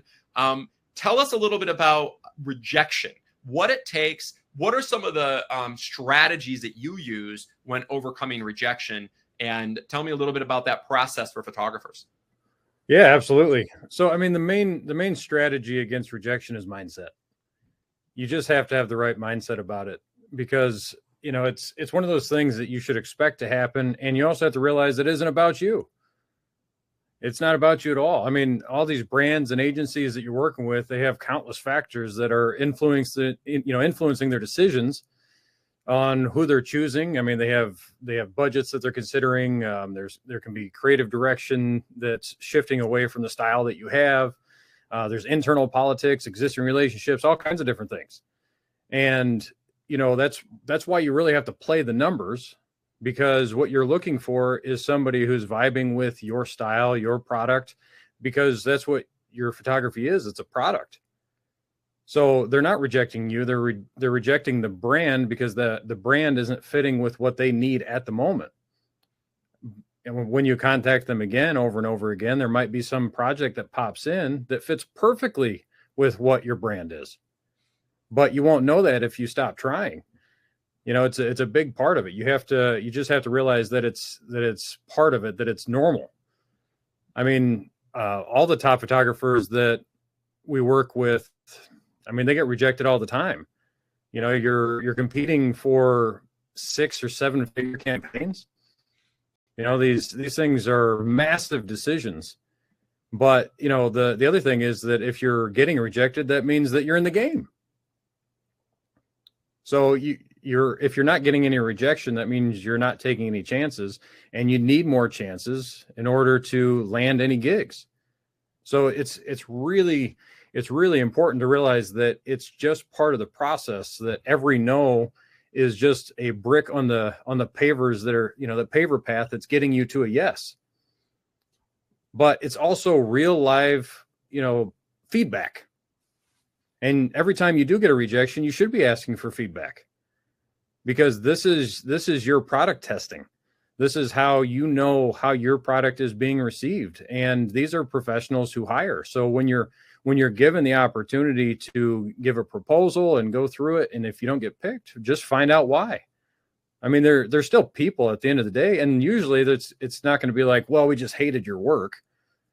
That's not typically why. They're probably say, hey, you know, we went with this other guy because we've worked with him before in a similar campaign, and what he proposed just made more sense. And your style is a little bit more of an LA vibe, and we were looking for New York. But that also will tell you that you need to get some more New York vibes in your portfolio. So, you know, it's just part of the process, and you need to take rejection and use that to build and to grow, and to realize that if you're never hearing no, then you're not any closer to a yes. So it's really the mindset of it, in my opinion. Do you have any strategies for photographers to get into the mindset of taking a no, taking a rejection? Yeah, absolutely. Just realize that if you don't have enough of them, you don't get a yes. You know, you can't go hunting with one bullet. You know, you take one attempt and it doesn't work, and then you're just, you know, you don't have anything left. It doesn't make any sense. So you just have to realize that there's a certain number of no's that you need to get there. Treat life like a video game. You know, can you imagine if you're playing Mario and you get scared after the first Goomba and you're like, well, there's too many of these. You know, you just have to keep, you know, the Goombas aren't what matters. It's the flag at the end. Yes. And the levels get harder. So, you know, when you're first going out there, you know, like you're talking about with the lookbooks, you're trying to land some $10,000 to $30,000 lookbooks. You hear some no's until you get that. And then after that, you're trying to get a $50,000 to $100,000 campaign, and you're going to hear a bunch of no's until you get that. And then you're going to go after some $100,000 to $300,000 campaigns, and you're going to hear no's until you get that. And Eric, this was shot at one of our elite master classes, just like we're going to do in a couple of weeks. Yeah. How can content like this, that, you know, we shot this massive scale production, you know, unbelievable supermodels, insane, and I ended up getting published, every single photographer that attended, into magazines. How can something like this increase the possibility of actually landing it and decrease rejection? Do you feel like that'll make a big difference? Absolutely, because you have to know your buyer. And in the industry, you have to know your buyer. And, you know, photographers and videographers tend to not treat their business like a business. Yeah, it's all about the photos, etc. You have to understand what your buyers are looking for. And when you're talking about creative directors and art producers, what's the number one thing that they're trying to do? They're trying to mitigate risk. So if they're trying to mitigate risk, and they're also receiving, you know, Joe Lombardo, top photography agent in New York, was telling us that you know, these major creative directors are receiving anywhere from 100 to 250 portfolios in their inbox every week. So they have filters, and, you know, those filters usually have to do with production value. So when you're looking at an image like this, they're going to recognize these top agency models, and that's going to check mark one of the boxes, because with, you know, the top agency models, you either have access or you do not have access. There's not in between there. There's also multiple models in this photo, which means that they know that there is the casting, the casting production just to get those models even to show up on set before they put on thousands of dollars in wardrobe and before you rented out a bunch of World War II era planes and an airfield. All the production costs that goes into this picture is immediately checking all their, what I like to call the sniff test. Because, when they look at your portfolio, that's what's happening. It's a quick sniff test. And because they're getting so many of these portfolios, they need to know right away the number one thing that they care about, which is, can you handle a production? Because if you can't handle the production, you're just not a viable option. They're going to look at the next portfolio. So it doesn't matter if your images are pretty, like, oh, it's good lighting and everything looks nice.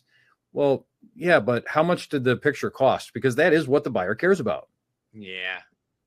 So you have to know who your customer is. So, every industry you're in, part of your market research is, what do my customers want? And then you adapt your marketing and you adapt everything around, making sure you're letting your customers know that you can give them what they want. So if you're going to go after major campaigns, what do they want? They want to know that if they hire you, they're not going to lose their job for taking a risk on you. Definitely. If you remember, Joe Lombardo was telling us that a bunch of creative directors a couple of years back started hiring a bunch of Instagram photographers, and it blew up in their faces, and a bunch of them got fired. That's their fear. They don't want to get fired because at the end of the day, it's still people. There's still people on the other side of that. So you have to understand your customer. And that's really the main reason that images like that are going to help you, is because they're going to that's the key that opens the door. You have to show production value. You have to show that you can handle a set. You have to show that you have the right contacts, the lighting's on, like they know when it took a crew to make a picture. You're right. You're absolutely right. And, if for those photographers that, shoot fashion or even weddings, you could also, does your work look like the average wedding in Iowa or something? Or does it look like it was shot at a 49-room palace in France? Yep. I mean, it's a pretty significant difference as far as like the production value and the level and the perception that the client now views of you. So now you're at a point in which you're so prominent that they want to work with you. Like, oh my gosh, you're at a palace in France. By the way, this was actually shot at the last workshop we just did. Yeah. And they know when they're looking at this, what they're seeing is they're seeing the wardrobe. They're going to know how much that costs. I remember you telling me the story about, the place that didn't hire you again because there was a jacket in there that was 2 years old. Yep. Like, these creative directors, especially for fashion campaigns, they know the fashion. They're going to know how much the fashion costs. They're going to see a location like this and know that it's thousands upon thousands of dollars to rent for the day. And, they're going to see top agency models. I mean, those two are some of the top models in the world that were just fresh out of Paris Fashion Week, which is the biggest fashion week. And all of those factors are a big deal because that shows that you can handle a budget. Totally. Now, Alonzo just asked a great question. So the workshop could get you in the door, but if you do get that job, how can one take on that big job if your only experience is a workshop? That's a really great question, Alonzo.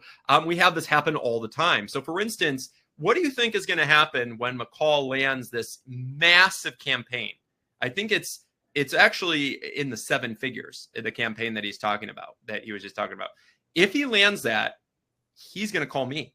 I'm going to guide him. I'm going to help them. He's going to contact all my relationships that I have given him through the hairstyles, makeup artists, wardrobe styles, production assistants, locations, all that stuff. And if it gets big enough, he could also even include me to help make all the magic happen for him as just a producer, which I'm happy to do too. But either way, I can, I'm happy to help you guys free of charge to help guide you, because all I want are more case studies of success. I love that. I love to see photographers go from zero to hero and become world-class superstars. So you've got nothing to fear on that. And you're going to have a much deeper bench as far as your people in your database. But Eric, you're giving some really great advice. And I know as the time ticks down here, I'd love to have the great Joel Mora jump on as well. He's got some beautiful work, and he's coming to join us at the Elite Masterclass in 2 weeks. So it's gonna be excited to have him on. But Eric, you're brilliant. You've been I keep hearing from the photographers that you coach. They just keep going on and on about how amazing you are. Honestly, like I literally hear it all the time. The photographers like Jane Ritchie, who I just did a coaching session with, or you just did several coaching sessions with, she just called me yesterday and was just like, Eric is like the best person you've ever had working with you. And Jane's been with me for like 8 years, 7 years, something like that. And everyone loves working with you. So keep up the amazing work. Everybody's really grateful. You give and give and give and give. And it's really shows in the returns that these photographers are getting. So thank you very much, Eric. Of course. Absolutely. My pleasure. Awesome. Well, thanks for your words of wisdom. And I'd love for Joel to jump on. I'm really excited to get you to actually have you in person, Joel, at the Elite Masterclass. It's going to be an incredible experience, shooting, some of the most mind-blowing fashion images of your life. And you're already, I know, a super talented photographer. So it's great to have you, going to be having you there in person. If you guys haven't done it yet, please set up a one-on-one strategy session with one of our team members, and we would love to help you. Just like these photographers that we've been talking to. Good to see you, buddy. How you doing, Joel? Hi, how's everything? Good. Just hanging in there. Are you excited to join us in a couple of weeks? I'm excited, but I'm definitely nervous. I'm not gonna lie. I mean, I've done shoots, of course, but never of that magnitude. So it's for me, it's more about just handling everything and dealing with a lot of different types of people. So. Yeah, it should be interesting. A lot of my shoots are basically, yeah. A lot of my shoots are just like simple. It's not too much people involved. But yeah, I'm excited. I'm sure. Yeah. Well, we're going to be shooting essentially like 4 models a day, I think it's going to be depending on the day, but 3 to 5 models a day. We're going to be using these A-list Vogue stylists who I think for you, because you're a fashion guy, you're going to want to be like working with them all the time because they're here in LA. They're going to be like your team here. I want you to really build relationships with them. I think you'll really like them. They're stylists that do Gucci. So like they're at the highest level, which is the cornerstone to a production. So Joel, have you dealt with rejection in your career? Since day one, always. My thing is, I love that we're having this conversation, even in this webinar now, because I've never had a rejection conversation before. I mean, people don't really talk about rejection much, and when they do, it's just like, oh, just keep going. But when you go really in depth into the conversation of how it shouldn't just, you shouldn't put your emotions to it. You should just keep going. It makes me want to just keep making more phone calls. I mean, I've done like 10 phone calls, and then I've given up. It's happened a couple times. So now I'm thinking like, what if I would have just had that extra phone call? It could have made the difference. So it's given me a different perspective of how to deal with rejection, for sure. Because once you hear that no or someone else's opinion, sometimes it can really hit you to the core. So I want to make sure that this time, it's either all or nothing, 100%. And Joel, I mean, you've got a great personality. You've got a great energy. I think that a lot of photographers like you, sometimes like you're such a nice person that it's hard for people to say no, or if people are rude or whatever. But it is important in this industry to build a really strong, thick skin and to be able to just kind of push forward, not worry about that and what others think, and just go full force ahead. And I want you to seek out rejection. And also the more you get rejected, the more calls you make, because there will be yeses. There will be yeses, especially after you create these mind-blowing images with us. It's going to like change everything. So you're going to start to see, I mean, you're going to still get rejection all the time, but you're going to start to see the yeses start to happen. And because you're going to be at a point in which, like, I think Eric and McCall were talking about this, they need to trust in you. If they're going to give you a $200,000 budget, they need to know that like you can handle it, you know, and having content like this will show that you can handle it because you're at that higher level stratosphere. And so for me, like I've done a lot of big productions. So for me, like they totally trust and they know, and that's where I want you to be, in that same space. And there's no reason not to. Just most importantly, Joel, take it personally. Remember that it's not you. It's not a reflection of you if you get rejected or even somebody is rude. It's a reflection of like, are you the product that they need to buy right now? You know, that's really what it comes down to. Are you it? And sometimes you're not, you know, and that's okay. That's okay. I don't mind, you know, just make sure that it's very intentional and that your work that you're showing to the client is very specific to what they want. Gotcha. That's the most important thing. I see it all the time, and I've done it. I've been guilty of it myself, where the client wants, you know, they want to see like I went in and met with an ad agency when I was younger. I was early on in my career, and I went and I met with a advertising agency that does, all they do is pharmaceutical ad campaigns. And you know what I showed them? I showed them fine art fashion. Oh my gosh. And they were really nice and they really liked the work, but they were like, I could tell, and they didn't say this, but like they had no interest in working with me because I was so avant-garde and different than what they're looking for. So just read your audience, you know, and I was 24 or 23, something like that. I didn't know better. I thought that they're hiring me because I'm a good photographer or not, but that's not the case. They're hiring you because your product and service meets the criterion of what they're looking for. So that comes first. So make sure that you're seeking out those type of clients. So Joel, going forward, I know you're excited about the workshop. It's going to completely change your life. What are the action steps you're going to do after the workshop to get more rejected? Oh my gosh. I'm definitely gonna get into the agent list. I want some representation, just Nice. to show me a little bit of the ropes, and you know that you will learn so much. I can learn so much from just being in part of the agent. But also just getting ready for the calls. I mean, I noticed that when I talk to a lot of the people that are in the creative side of things, in terms of either you're a makeup artist or, you know, you get to talk to people, you get to, you know, talk about like who they work with. So it gets me excited just to see who else I can network with. That's basically what I want to do. I want to get out there more, probably go into networking events, and also get on the a lot of these websites to help me out. Just look for the type of brands that I want to work with. You know, I've been dying to work with. I always want to work with Louis Vuitton. I love fashion advertising. So shooting their clothing and a lot of their just accessories, it would be a dream. So I know that I gotta get out of my shy shell, I guess.